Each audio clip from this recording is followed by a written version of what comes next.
Hello and welcome to Power Automate in a Day, Lab 10. In this exercise, you will call an external API with the HTTP connector, which is a premium connector, and you will use and update the parse JSON action. Let's go. Let's go to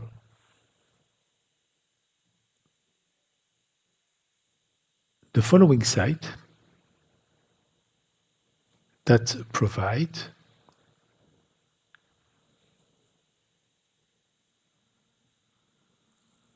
a free API, developer.accuweather.com. So in this site, you can create an account and use a web service for free.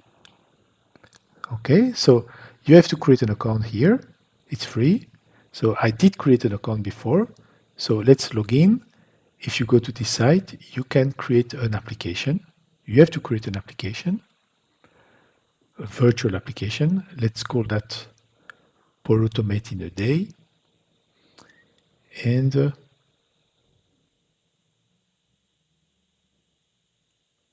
Core Weather Limited Trial. So it's a trial, right?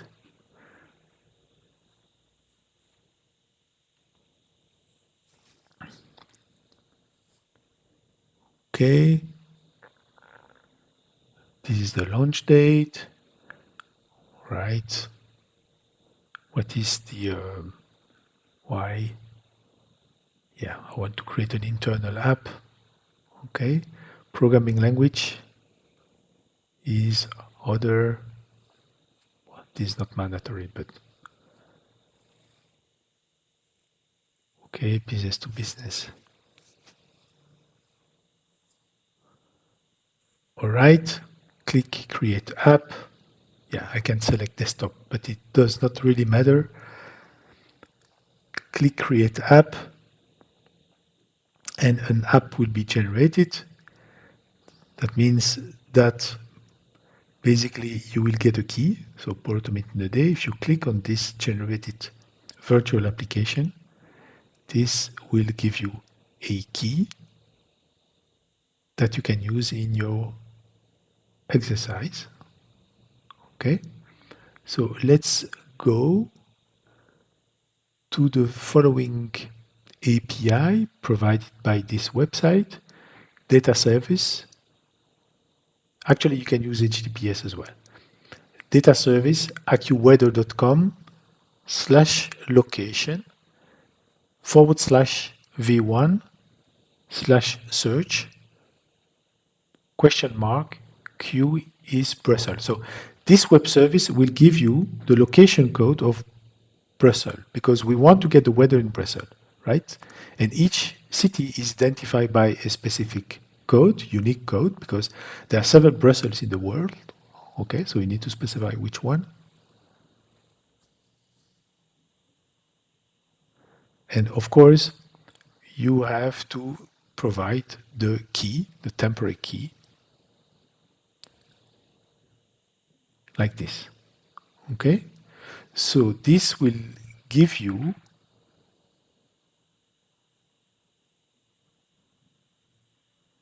the key corresponding to Brussels, which is in Belgium. Okay, so copy this key somewhere. I'm going to copy it in Notepad, so copy that in your favorite editor. Because 27581, because we need to provide this key in the next web service call, which will provide weather information. Okay, so let's copy that to Notepad or to your editor. Let's go to Power Automate in a Day, and let's create a flow that will call automation, cloud flow, instant flow. And the flow that we will create will use the HTTP connector. HTTP connector allows you to call a web service which is internal or external. So let's type HTTP.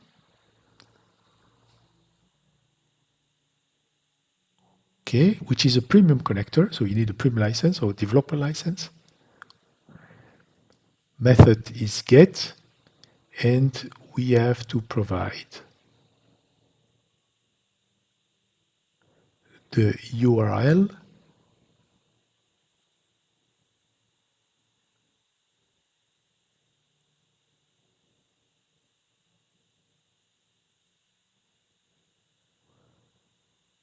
qweather.com, so https qweather.com, current conditions, v1, so all of this is described in the site documentation, v1 / and the location code of Brussels here, or of your favorite city, right?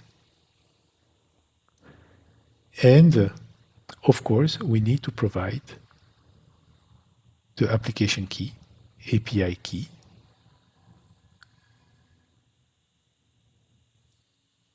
which is a trial key, okay? So it expires, so don't try to use mine, generate your key, because mine probably expire. Details is false, you see? So if you go to the documentation, API reference, you get more information about this API that give you the current condition of a specific location. Okay, you can test it here, actually, by providing the API key, the location key, so you can fill in the location key here, 27581, I think, 27581, and the API key, so the language detail false, click, and you'll get the JSON response with all the details of the weather in this location. Okay, and just put that in the HTTP request, in the HTTP action. Let's save it. We will switch to the other designer. Let's edit again. And now the new designer. All right, let's rename it. Get current weather. And this will return a JSON array. Test. Let's see if this works. Publish and test.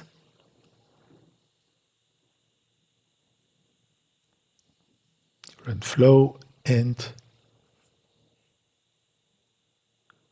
okay, it's quite fast.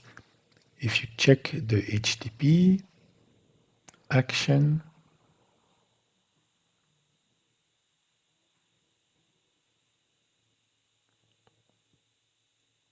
you have to wait a little bit. Okay, so as you can see, in the body we get an array, a JSON array, see, in the body, containing only information for one city, but it's still an array. And we see temperature in the metrics value. We have in imperial temperature, so 40 in imperial and 4.7 in the metric.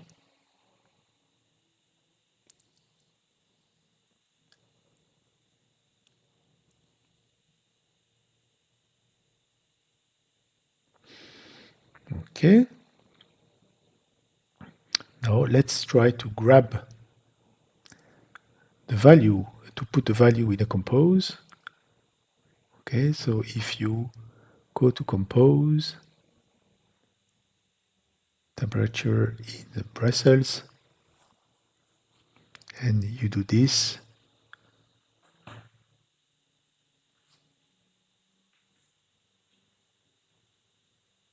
dynamic content, and this is what we get.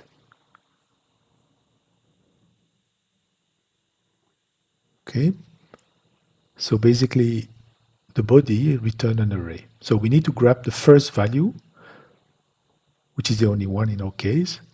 So bracket 0, and then within this array, within this object, we're going to grab the temperature. Let me check temperature, and then metric, and then value. Yes.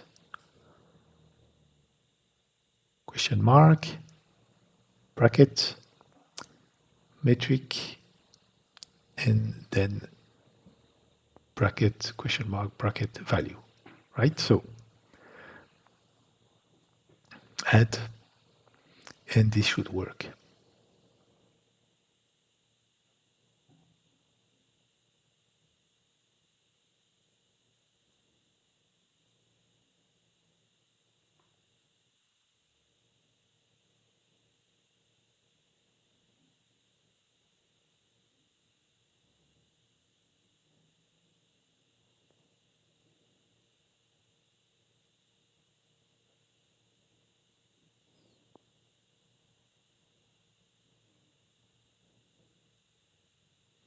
And we get 4.7 degrees Celsius. Okay, so that works quite fine. Now you have to follow this JSON notation, which is using bracket, etc., which can lead to some errors. And to avoid this, what we usually do, we use a parse JSON action. So you can define a schema that describes the format of the data. Let's copy the format of the data, click show row input, and copy the array, and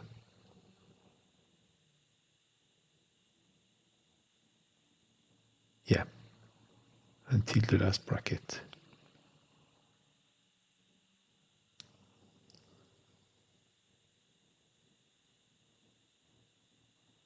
And we can now use the parse JSON, but there is a space between parse and JSON, I think. Parse JSON. Yes, this one from data operation connector. And we can just feed parse JSON with the sample data. So first we need to connect. We need to connect the parse JSON action to the body of this, right? Which is this.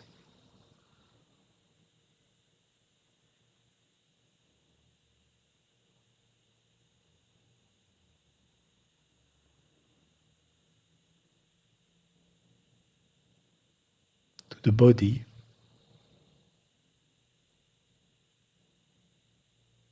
And we can say, please give me the first element. And now I will give you a sample of data so that you can analyze and generate a schema from that. And you can paste what you did copy. Just one thing, we will remove the bracket, because we already point to the first element of the array, right? So we can paste this, but please remove the bracket here, first line, remove that, remove it, and last line. Okay, so the last one, last bracket, remove that, because we are pointing already to the first element. So okay, so let's provide this information, and it will generate a schema for one element, one city, right? And that's fine. Okay.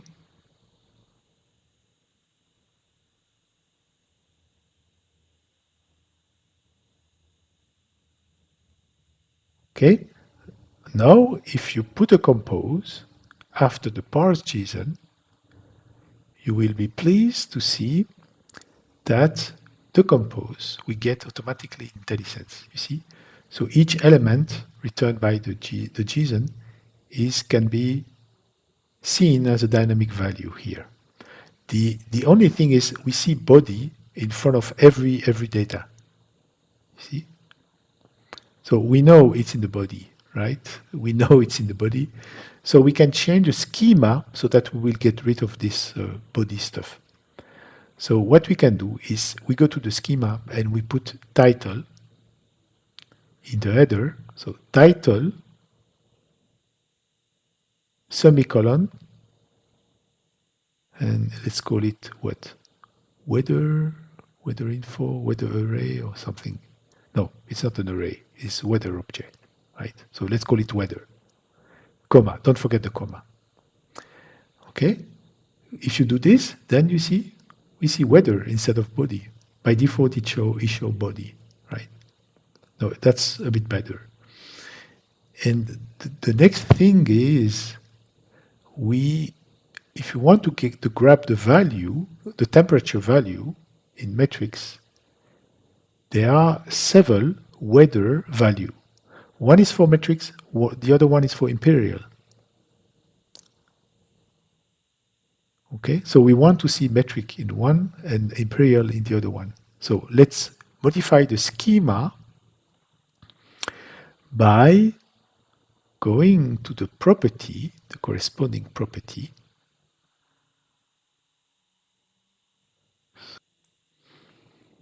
So after type here, comma, title, semicolon, and temp value, parentheses, metric. Okay, and you can do the same thing for the other value in imperial. Which means that now in the compose, if we grab the dynamic value, we will see this one. Okay, so that's really cool. So parse JSON is a very nice action.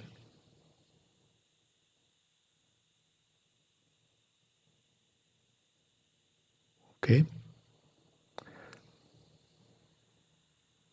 All right.